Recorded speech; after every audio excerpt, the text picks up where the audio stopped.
Okay. Okay, welcome all of you. Thanks for coming. Thanks for gracing. Yeah, thanks for gracing this presentation. So,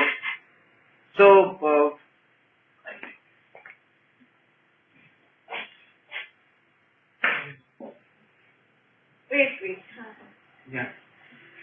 So, today's past presentation is going to be on introduction to the status of fixed income and long-term debt markets in US. And it is in fact part of our working group team which is now focusing its work on long-term debt markets in India. So the objective of the team here is to analyze the current status of Indian long-term debt markets and then come up with specific recommendations as to how could we go about developing our own long-term debt markets in India. So the working group strategy has been to analyze the long-term debt markets, fixed income markets also in US, of South Africa, and then of India, and then in India. And after having an understanding of how the developed market of US is performing now, and then South Africa being a developing nation also, we can draw inferences and learnings from those markets, how they evolve, and then we can go about recommending what can be done here to develop our own markets. So this is part of the series of presentations, first of which is today, and then next week Shruti would be taking us through what's going on in India, and then we would finally come up with a paper on what we recommend for India, especially in long-term debt markets. So the scope of the presentation is going to be like this. The flow would be, we would introduce what is the current situation of US long-term markets now, how exactly, what are the kind of investors, what is the price, etc. And then current regulation. Finally, we have within the group have come up with a framework after our preliminary discussions of what are the factors that help in developing long-term debt markets. After having a literature research of these countries, we came to know that there are 5 to 10 broader points which feed into each other, and we thought we will come up with those broader. This broader framework against which we will try to analyze how the situation is in each country. So Satya will start introducing you to what's the current status. Oh, wow. Okay. So I will request you to bear with us because we're going to take you through a lot of basics. It's not something that you don't know already, but it's necessary to understand what is happening, to understand what's going right in the US debt market. Sorry, I think I'm okay. Yeah. So the US bond market is the largest securities market in the world. It is the largest market in terms of value outstanding with 38% of the world share, followed by Japan at 20%.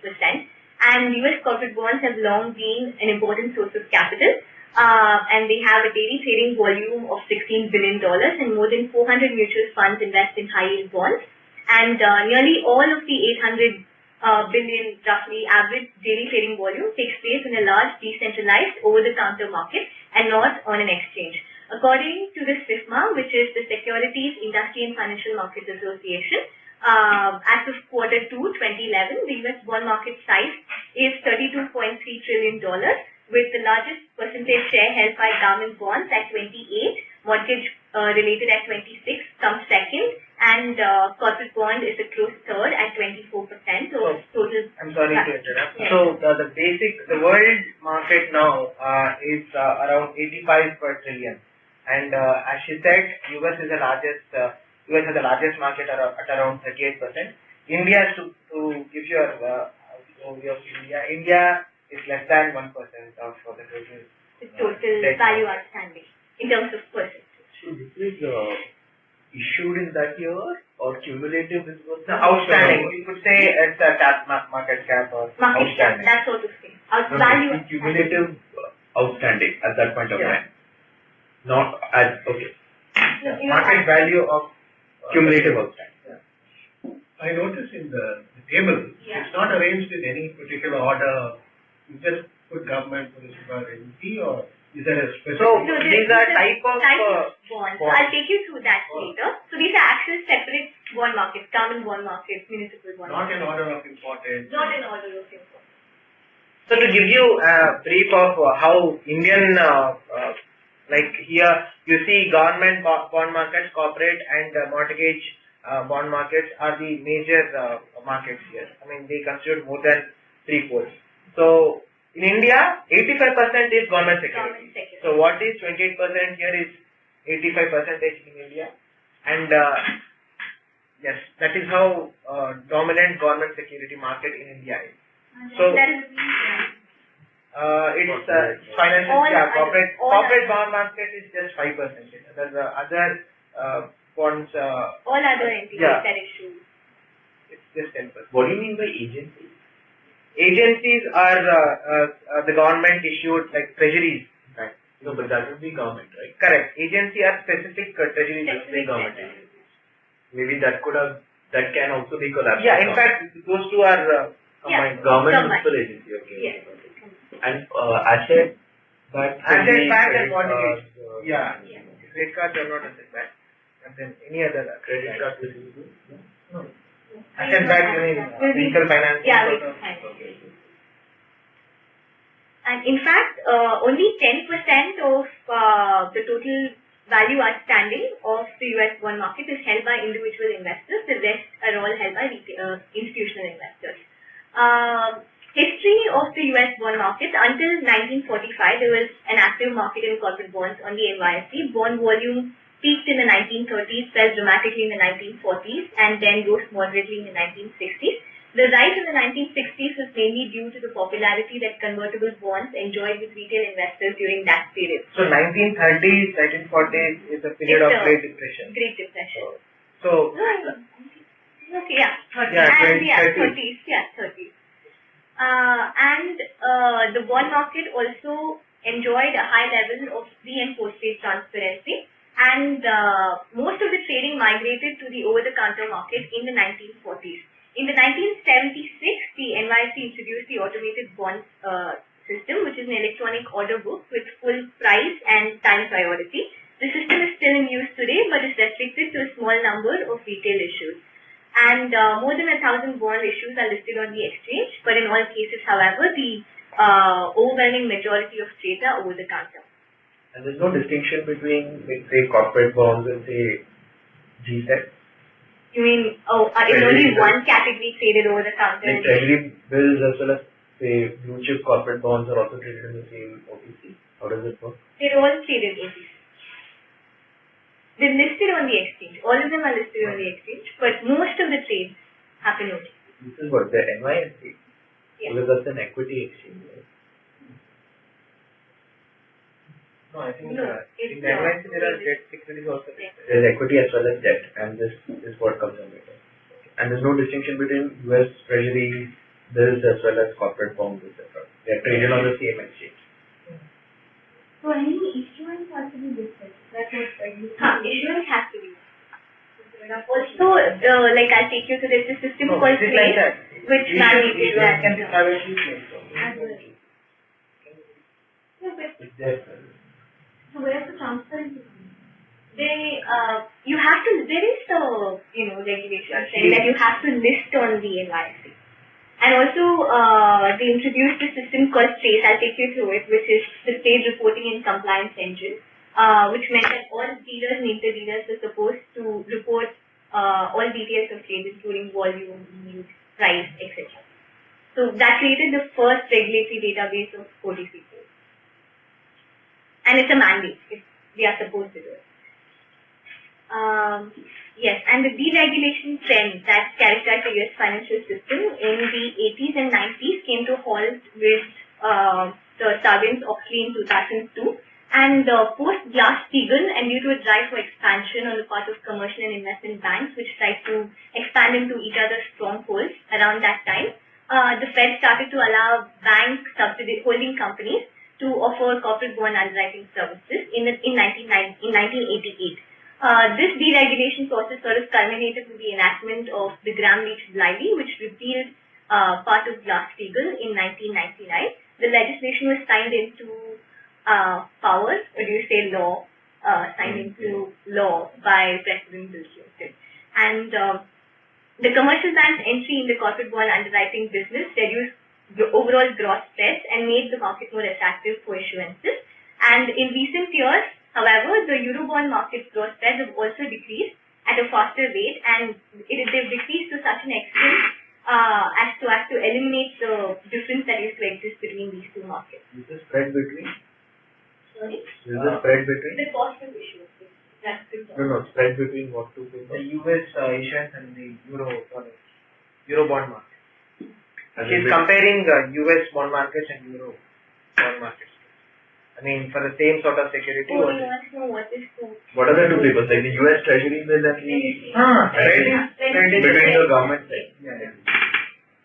Okay, and also in the 1960s, there was an interest equalization tax, which was eliminated later, but that raised the cost of bond issuance by foreigners in the US bond market, which also led to the development of the offshore Eurobond markets. The structure of the US bond market is as follows. The SIFMA specifies this classification. US bonds are classified into corporate, government and agency, municipal, derivatives markets, and funding, which is the securities lending or the repo market. The corporate bond market in the US is large and liquid, with a daily trading volume estimated at around 16 billion. Outstanding corporate debt stands at 7.5 trillion in 2010 and accounts for more than 20% of US fixed income securities. This is what I was talking about, the transparency initiative. To increase price transparency in the bond markets, the National Association of Securities Dealers, which is now the FINRA, which is the Financial Industry Regulatory Authority, introduced its race in 2002. This initiative mandated that all dealers and inter-dealers report the details of all trades executed, OTC, which included time of execution, price, yields, volume of corporate bond trades, etc. And this created the first regulatory database of the whole universe of OTC bonds. And interest on corporate bonds is subject to federal and state income tax. The US Treasury market. Treasuries are issued by the Department of Treasury on behalf of the federal government and carry the full faith and credit backing of the US government. The amount of marketable US Treasuries was around 8 trillion. In outstanding bills, notes and bonds at the end of 2010. Trading volume averaged 950 billion a day in 2010. Investors can buy or sell treasuries by holding an account at Treasury Direct, which is a website set up by the Treasury. Treasury securities are also sold directly by the government, which holds regularly scheduled auctions. Treasuries can also be purchased by I covered that already. And investors can sell treasuries in the secondary market only through an intermediary by transferring their account to a dealer or a bank and then asking them to sell the bonds on their behalf. And the US Treasury also used to offer a service called Sell Direct, which used to sell bonds on behalf of Treasury Direct, but it no longer exists. And treasuries are subject to federal income tax, but not to state income tax. The municipal securities market traded 15 billion in 2010 per day and are generally exempt from federal tax and interest payments.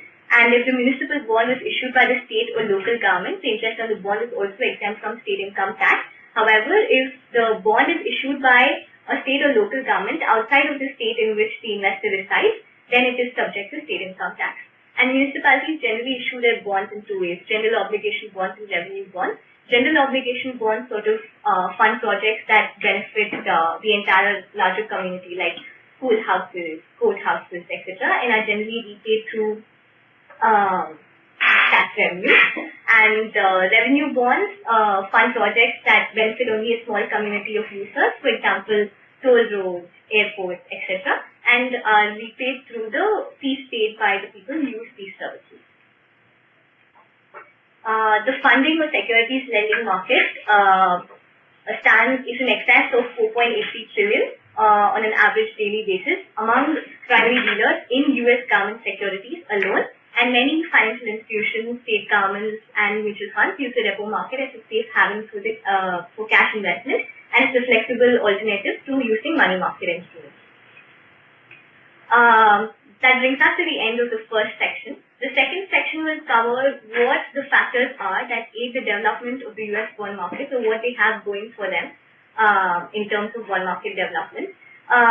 So mostly it is a well-functioning money market, a supervisory and regulatory system, market power in the financial industry, infrastructure, and investor base. I'll take you through each of these points in detail in the further slides. A well-functioning money market is important because it provides a peg for the short end of the yield curve and hence helps pricing security and pricing risk in general.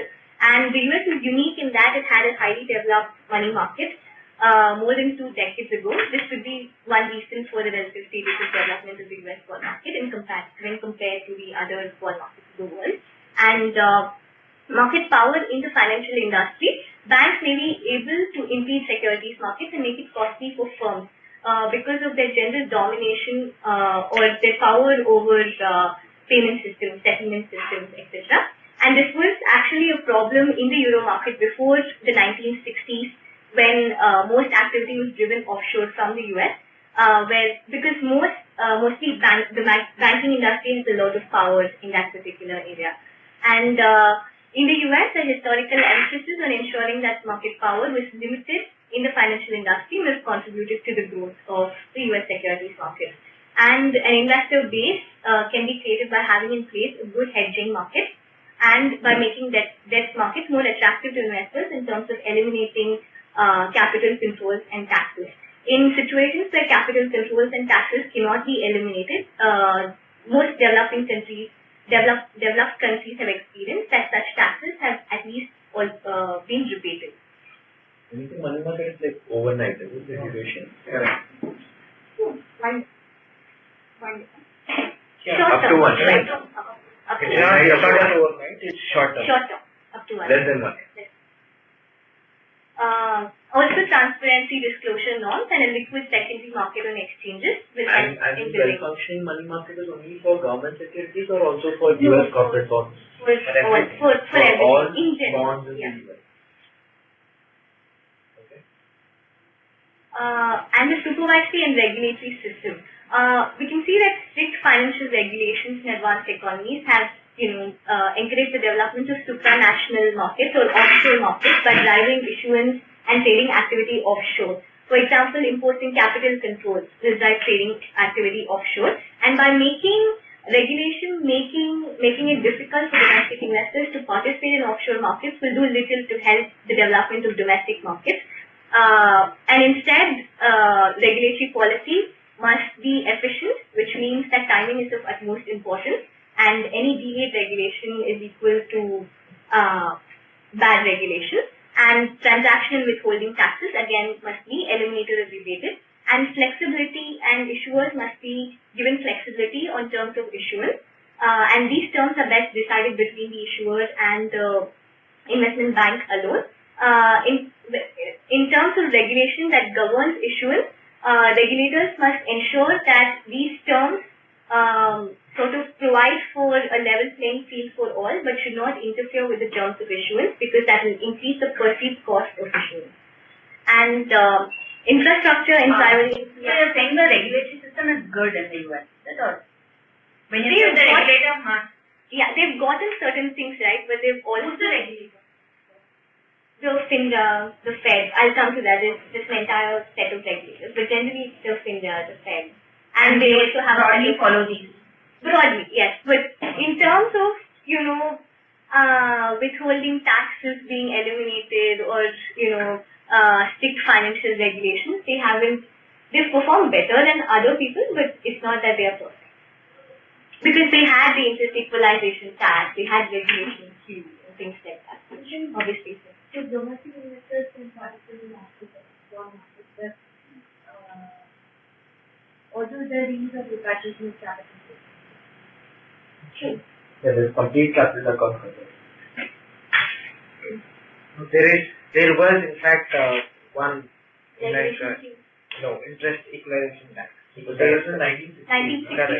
But So it even still we led have to the development of the Eurobond market. It's actually one of the contributing factors to the development Eurobond market because in the pre-1960s, the Eurobond market wasn't all that well developed. Wasn't it the euro-dollar market? Euro-dollar market. Euro. Yes, like you saying Correct, Eurobond. euro-dollar. Yeah. Alright. Infrastructure, primary and secondary markets. Credit ratings, of course, are of utmost importance, and sound infrastructure must also have sound primary dealer systems, settlement and clearing systems, and transparency in the secondary market. And transparency can automatically be ensured by ensuring that there is no information asymmetry and improving price discovery. Regulation, the next section will take you through the regulation legislation that governs the US fixed income market. These are the regulatory bodies that are involved in financial reform. The FINRA is the largest independent regulator for all securities firms. Actually, let me give you a background of how FINRA was formed. So FINRA was previously the National Association of Securities Dealers, which was given a dual mandate of supervising and regulating brokers and securities firms and overseeing the NASDAQ. But in 1996, the SEC criticized the NASD for being lax in its regulatory policies and for putting its interests as operator of NASDAQ ahead of its responsibility as regulator, and the organization was split into two. One arm governing only the brokers and securities firms, and the others taking care of the NASDAQ. Later on, the NASD merged with the NYSE and the FINRA was formed. This was in 2007. FINRA is now the largest independent regulator for all securities firms and is empowered by the federal government to fine, suspend or expel firms or individual brokers from business if rules are broken. FINRA licenses brokers, writes rules to govern their conduct, conducts regulatory reviews, and disciplines violators. The Securities Exchange Commission, of course, registers and regulates stocks and bonds, also regulates other securities companies that issue securities, mutual finance products, and financial advisors. The SEC is the primary overseer and regulator of the US securities markets, and the chairman of the SEC serves as a member of the President's Working Group on Financial Markets. You were about to say something? No. The Municipal Securities Rulemaking Board develops rules regulating securities firms and banks involved in underwriting and selling municipal bonds, but the responsibility for examination and enforcement of MSRB rules is delegated to FINRA for all securities firms, and to the FDIC, the Federal Reserve Board, and the Comptroller of Currency for banks. State securities agencies, of course, enact and enforce state rules and regulations for all sellers of securities that are sold in their state. The House Committee on Financial Services, the Committee of the U.S. House of Representatives, it oversees the entire financial industry, including securities. It also oversees the Fed and the Treasury. The Federal Reserve has a dual mandate, that of achieving maximum employment and stable prices, and also sustaining a moderate long-term interest rate. The Fed regulates the banking industry in addition to discharging other duties like maintaining the financial stability in the country, devising a monetary policy, etc. When you say that the House Committee oversees the Fed, does it impinge on the independence of the central bank? Because it has like for instance, it has quantified its inflation target at 2% recently, the Federal Reserve, and it has I don't think there's an employment target. I think it's 5 to 6% is the, unofficially they say. But how does the House Committee regulate that? I don't exactly know. But it's like the Hyper-Empowered Committee in India, which comprises all the heads of 4 regulators in India. Correct. So I think it's informal body. I don't know about Somewhat the legal status of this. But we'll think find yes. out. Because the distinction here is, I think this is a committee of the Lok Sabha, so to speak, like the Standing Committee on Finance. Whereas the High Level Coordination Committee, which was just the members of the various regulators. What about areas where there are dual regulators? Like, I think, is there an overlap between municipal security and state securities agencies? I think there is. But let me find out. I'm not sure. We don't have too much information about We did have these questions, but then we couldn't say. I don't know. We have Yeah, but let's go back and probably look. And the next section, of course, Irfan will take you through. So the 5 pillars I was telling you about the framework that we will have to analyze the well-functioning debt markets. One is transparency, of course.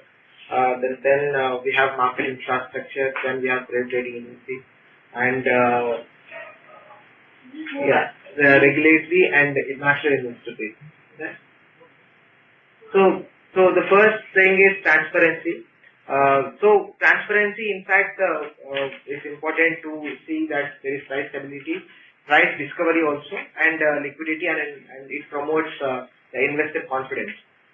So in US, they have this system of trades that I was talking about.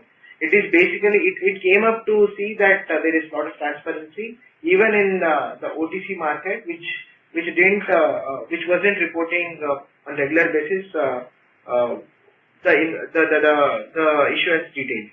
Even here, what is to be seen is that there is a lot of post issuance transparency, but this particular system is not into pre-issuance transparency. So to tell you about what pre-issuance transparency is, this system will not be able to capture the data in case data of the unsuccessful bids. Successful as well as unsuccessful bids before issuance would help in determining the exact price. So even in US, this trace is a good system for post trade transparency in OTC market. So yeah, and then regular reporting by independent third party is something like a statutory auditor coming in and certifying the financial statements. Yes? What do you mean by pre-trade transparency? Yeah, pre-trade transparency is including how many bids were there, how many people came here to purchase. So if a successful bid happened, you are a successful bidder. Only what is the amount that was the amount at which the bid was successful would be reported. Your information would be reported, but not all the other people who have come up with their own pricing. With their own bids or asks is not reported. So we will not be able to get into the depth of the data which would be required in financial determination. So that is where I think there is definitely scope for even US to improve. There are practical hindrances here while we say everything is to be good. There was some effort from SEBI also in India to see that OTC market reporting is done to the SEBI. But then, the incentives were not very well aligned. In paper, we have those regulations in SEBI. We are still announcing what exactly happened there. Shruti will be talking next week after we do some more analysis on that. So there is a law on paper, but then those incentives towards that haven't been there. I think. It's difficult to assess if it's done through private law. Yeah, it is difficult, but a regulator being regulator can order and get those information if there is discrepancy. Yeah. So I was talking about the regular reporting by independent third party. So there are recent South Asian countries which have come up, and third party evaluator, someone like a rating agency, would report the financial statements. In fact, even the publication of the financial statements is it is said that a third party rating agency like Standard & Poor's would do publication of your financial data regularly, say quarterly. So to improve again the investor confidence. Apart from that, accounting and auditing standards have been improved, keeping in view what in the Asian countries also very recently. They were not as developed as they are now. Finally, bankruptcy procedures is something, a subject which we thought is a subject of its own and has to be dealt separately. It is very important to boost investor confidence here because I would quote an example of Thailand, wherein they came up with a regulation which says for short-term liquidity, on short-term liquidity, liquidity problems, they can't go for insolvency. or they can't file bankruptcy. So, so that the creditor, the debtors are protected, the bondholders are protected. So bankruptcy procedures are also They can't file insolvency when they're just facing the liquidity. short-term liquidity. I mean, the procedures are in themselves are very tight. No one can just go and file bankruptcy. So Satya was talking about regulatory. We didn't get into very detailed into this particular thing, but then regulatory autonomy. I would quote two examples here. One is Regulation Q and Interest Equalization Tax. Regulation Q is sort of regulation which regulated the interest being charged on savings accounts by banks. So this particular after this deregulation happened, it in fact boosted the corporate markets and financial income markets there.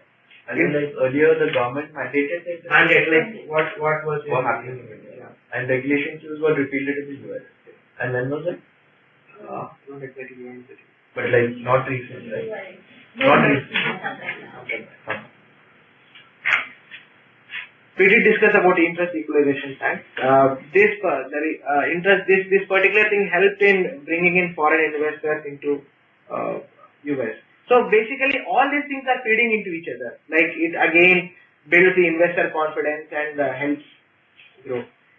With particularly the role of rating agencies, even the paper which inspires this particular presentation, even the author says it is an IMF series. He says even rating agencies have failed more than often to identify potential risk and give investors that confidence. Quoting an example of Enron, that even just before its bankruptcy petition, 4 days before they didn't downgrade it. So there were so many other such cases. But rating is relevant because credit rating is valid only for 1 year. So it's okay for instruments which have tenure of more than 1 year. We're talking about long-term debt. Yeah, even there, a credit rating agency can give, first of all, building. What we are telling is a credit rating agency is trying to build a credit assessment culture in a particular country, which would in turn help build investor confidence. That would go a long way in building the fixed income market. So first of all, price. It's not just for short term. You can. A long-term instrument would then, by that logic, always get a sub-investment rate because it holds more risk. Yeah.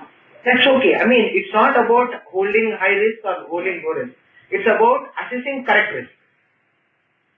And not so assessing the risk correctly would help in discovering the price correctly. So that is where even the I completely buy the point that credit rating is important and it's important. It goes a long way in crisis solving. Yeah. My only thing is that how does credit rating help in long-term debt market or for a long-term debt instrument? Aside from the fact that credit rating has been done, and irrespective of the rating, at least some third party has independently evaluated. Come again? Isn't credit rating done for long-term issues? It is done. But your credit rating is valid only for a year. Yeah, the rating has to be done periodically. Because obviously, like, for instance, if it's like a 30-year treasury bond, right? Obviously, the yield keeps fluctuating on a daily basis. This particular, I think like that's why all these things were downgraded recently. Like from a AAA rating, they got a AA rating, and therefore the yield went up slightly to that. But that rating is valid only, they do it every 6 months or every 1 year. Every year. Or yeah, every year. That is correct. But then if it is specific. US have a junk bond market because they did have that in the No, there are even high yield bonds even now. Only thing is some regulations. So what we're saying is that not this infrastructure as such is required, and it's not just infrastructure. Again, efficiency, effectiveness of such infrastructure is what would promote. So also we're not saying that only bonds that have a minimum of a determined rating should be allowed to come to the market. We're just saying that whether it is BBB minus, whether it is junk, whether it is AAA, proper rating methodology should be in place so that this can be taken as a base for credit risk pricing. So, natural investor base is something very crucial. Like we saw, even in US, individual investors are only to the extent of 10%. So, what the paper we were referring to was quoting is that you should have investor base which is diversified in risk, in risk profiling, in maturity, in terms of the way. In every terms, it should be diversified investor base. And what happened here is so many regulations were restricting the investors to invest in particular types of funds. Like a pension fund can be restricted to invest in only investable grades of issues. But then specific to India, we have been very conservative for our own reasons, but pension funds are sometimes regulated to invest only in AA plus or AA minus. Yeah, but then if there is a junk rating and everything is above, I'm not telling it should be. There are several pension funds in the US that went bust because they could invest in Correct.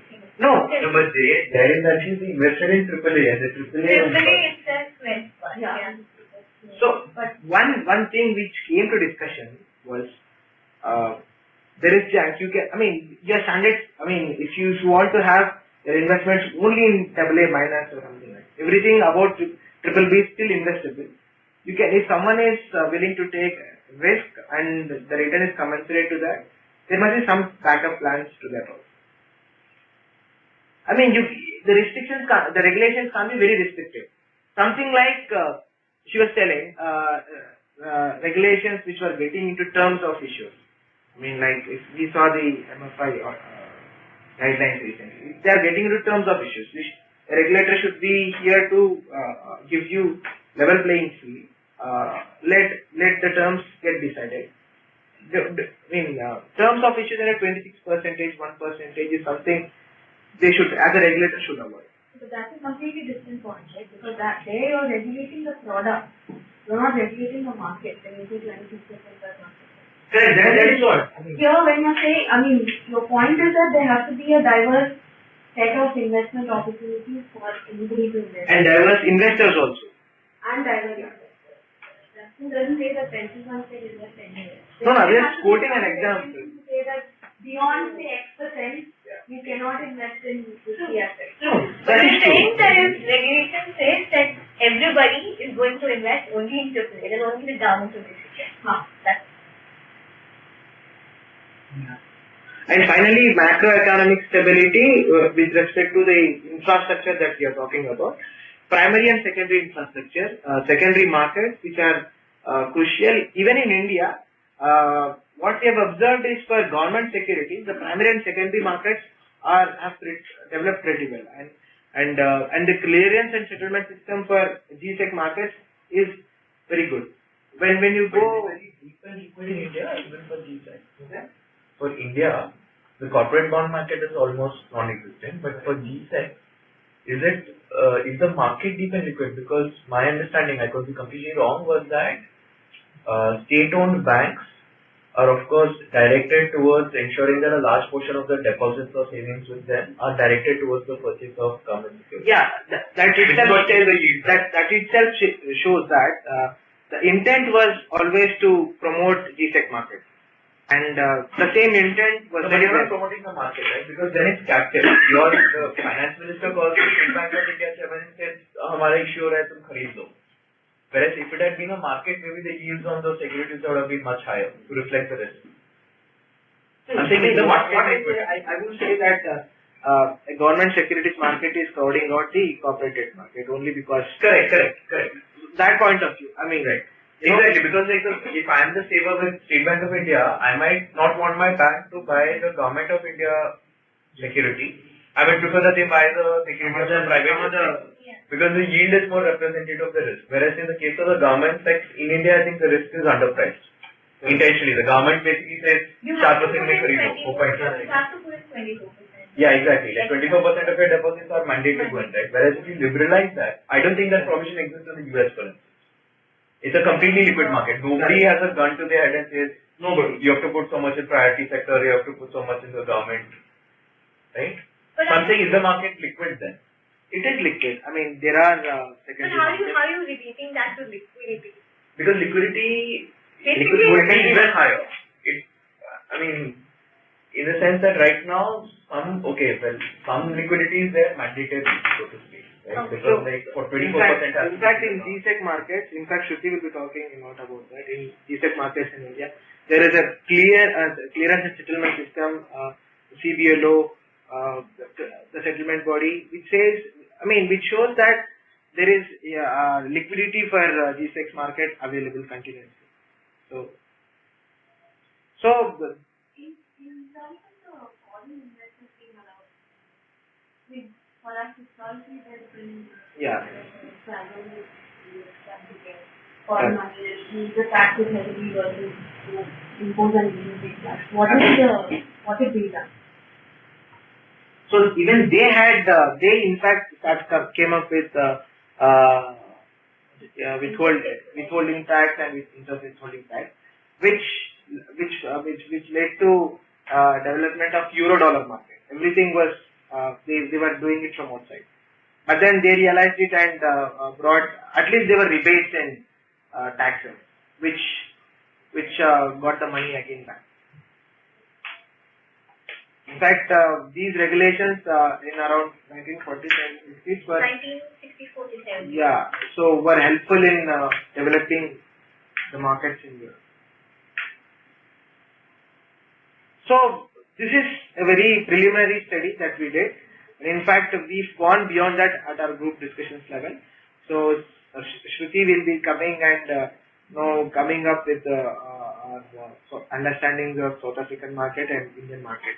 So next time it's Shruti's time and none of us.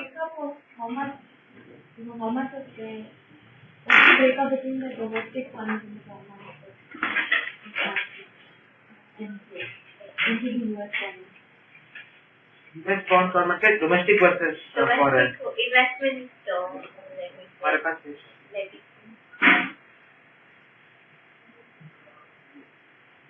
We can get that. we'll get that means frankly Huh? Chinese ownership of What is the trend and how much percentage China owns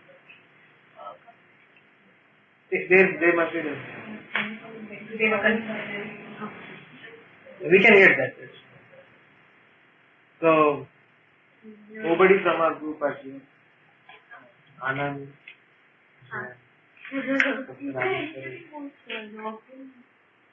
Nope. This is one participant. That is Okay. okay. So yeah, I mean this would be interesting when you attend the next session. I guess, yeah. We'll see how It's very South interesting Africa in fact, because we have gone big distance now, covered a big distance.